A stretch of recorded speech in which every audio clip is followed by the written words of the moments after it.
Shalom, everyone. This is Onia, and I'm doing this video uh, to fill out something that I left out in the video on the Church Father series that I did earlier today. So we've been going through Justin Martyr's writings, and in today's video, I touched upon the scapegoat command in the Law of Moses. And so I wanted to, in that video, I was discussing why the scapegoat command was commanded in the first place. And I was mentioning that there's an article about this, but I could not find the article when I was live earlier today. But after I finished the live video, I did find the article that I wanted to read to you guys. So this is going to be a short video just to read the article I was talking about earlier. And it's about the origin of the scapegoat command. And so basically, Christianity tries to say that the origin was those commands were given only as a symbol of messianic prophecy, that it was prophetic of the Messiah who was going to come in the future. But my claim is that it was not having to do with that at all. The reason it was commanded was for atonement reasons. And so we're going to go through an article and see that this is clearly the reason why it was commanded. So the article is from a website called Torah.com, and that typically features articles by scholars of Judaism, whether they be Orthodox Jews or secular scholars writing about Judaism topics. So we're going to be reading through that article, and let me share the screen so you guys can see what we're saying, what we're reading through. So the article is called "The Scapegoat Ritual and Its Ancient Near Eastern Parallels." We're basically going to see that this concept of the scapegoat ritual occurs in other pagan groups, and that the concept that these pagans were doing illustrates the reason why it was commanded in the law. So we'll read through this. In the scapegoat ritual of Yom Kippur and the bird ritual of the Metzora, sin/impurity is transferred onto an animal and it is sent away. These biblical examples have parallels in Eblaite, Hittite, Ugaritic, and Neo-Assyrian apotropaic rituals. And this article is by Noga Ayali Darshan. So, scapegoat ritual in Leviticus 16. The ritual of cleansing the tabernacle, which was to take place every Yom Kippur, features the sent-away goat ritual. Aaron is to take 2 billy goats from the Israelites and stand them at the entrance before the tent of meeting. He places lots on the 2 goats, one for Yahweh and the other for Azazel. He brings forward the goat intended for Yahweh, which will be a chatat, or a sin or purification offering. The second billy goat is treated differently. And the verse is quoted for us so we can see. While the billy goat designated by lot for Azazel shall be left standing alive before Yahweh to make expiation with it and to send it off to the wilderness for Azazel. The means through which the second goat expiates is clarified later in the chapter. Aaron shall lay both his hands upon the head of the live billy goat and confess over it all the iniquities and transgressions of the Israelites, whatever their sins, putting them on the head of the billy goat, and it shall be sent off to the wilderness through a designated man.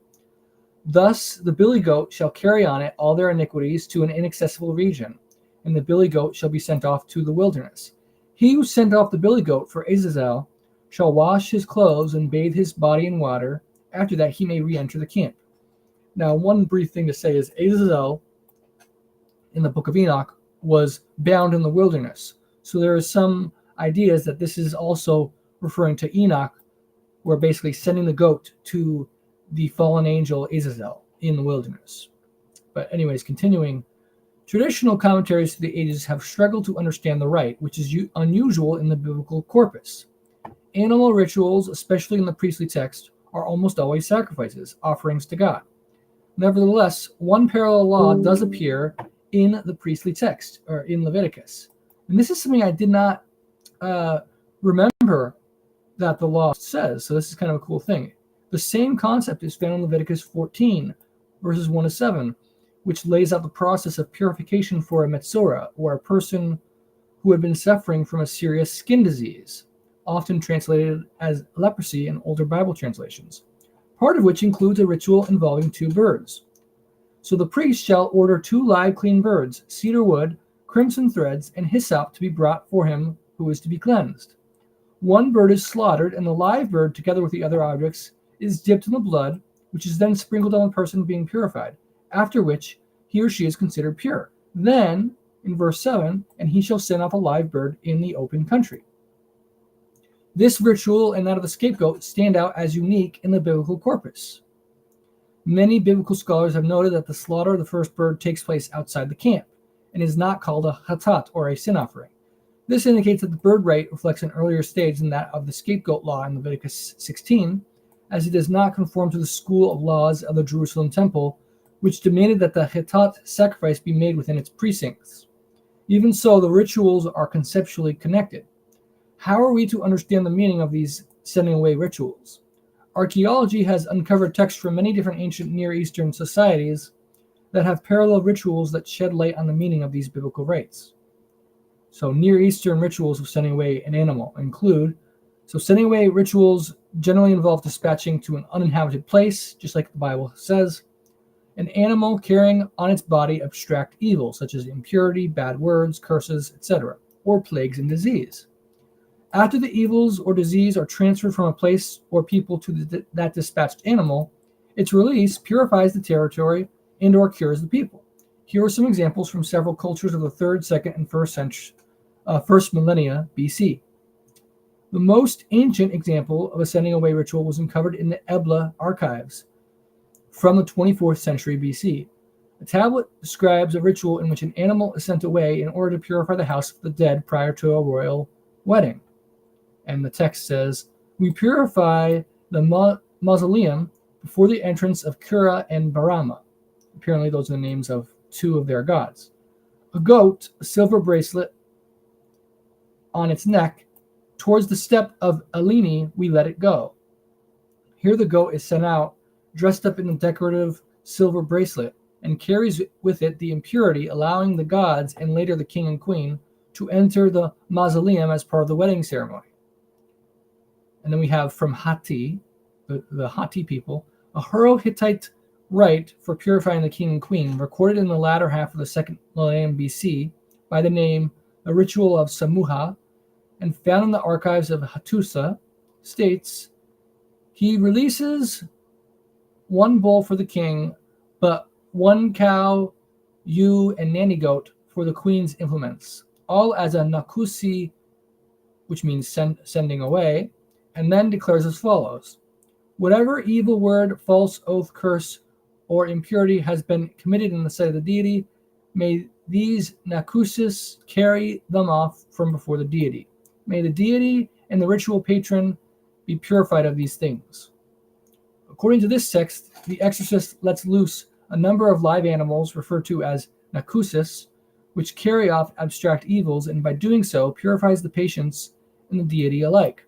Interestingly, the purification of the deity here is consistent with the priestly view propounded in the Pentateuch that the impurity of the temple is caused by human sin.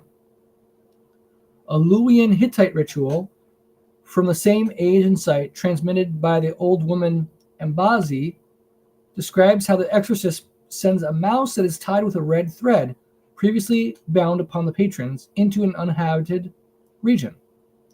She wraps a small piece of tin in a thread and binds it around the right hand and foot of the patron. Then she takes it from them, binding it around a mouse, and says, I have taken the evil from you. I have bound it around the mouse. May this mouse carry it to the high mountains, to the deepest valleys, to the long roads. Then they release the mouse, saying, Zarniza Tarpatasi, those are also names of their gods, you take this for yourself, and we shall give you something else to eat. This ritual has several significant connections with the Israelite scapegoat ritual. First, it notes specifically that the mouse is to be sent into an uninhabited region, just as the biblical scapegoat is to be sent to an inaccessible region. At the same time, however, the mouse is said to be an offering for the minor gods, Zarneza or Tarpatasi.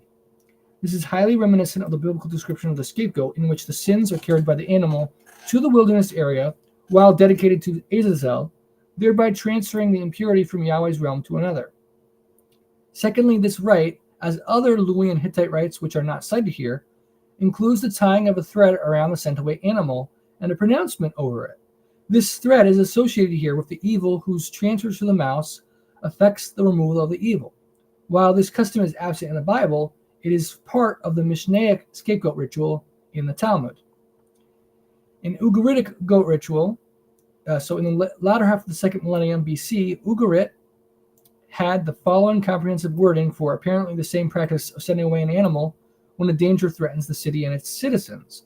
If a city is captured, if the people die, the people shall take a goat and lead it afar off. In contrast to the rituals of sending away a live animal into an uninhabited area practiced in the Syro-Anatolian region, the Mesopotamian equivalents usually include an animal carcass for transporting impurity. Nevertheless, a few Neo-Assyrian rites points to a closely corresponding worldview of the Syro-Anatolian rituals, including the biblical one. A ritual recorded on a Neo-Assyrian tablet describes how a frog is brought to a sick person, who must then pronounce the following words 3 times.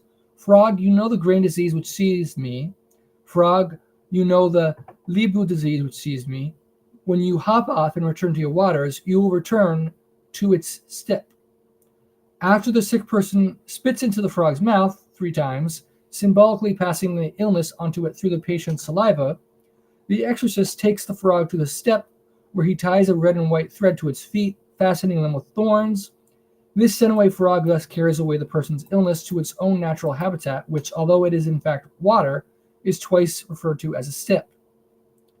In this Neo-Assyrian ritual, in another Assyrian ritual, a billy goat is tied to the head of the sick person's bed and the following morning led alive into the step, together with a bow, a staff adorned with red-dyed wool, and a full cup of water. The red-colored staff and cup are laid down along the way while the billy goat is taken to the end of the journey with the bow. Only then it is slaughtered, and the ritual is completed with its carcass. Notably, the fact that it is led into the steppe, the perimeter of the inhabited world, while still alive, diverges from the Mesopotamian customary practice of transporting impurity, and is a reminiscent of what is done in the biblical and other Syro-Anatolian scapegoat ritual. Also, by the way, the wool thing, I think that's mentioned in Leviticus as well for the scapegoat, or at least in the Epistle of Barnabas, it talks about the wool. So very interesting, same basic concept here. The extant ancient Near Eastern texts describe an apotropaic practice of sending away a live animal to an uninhabited region in order to ward off any malevolence threatening people or a place, such as evil, impurity, or plague.